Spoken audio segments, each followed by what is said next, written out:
How to connect Instagram to Meta Business account.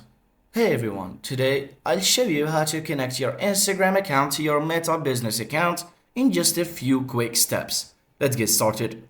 First, open Meta Business Suite, so start by logging into your Meta Business Suite on your desktop or the application. Go to Settings, so in the left sidebar, find Settings and select Business Accounts.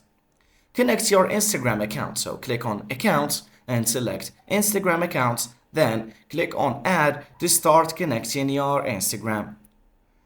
To log into Instagram, a new window will pop up asking you to log in, so enter your username and password and click Log In.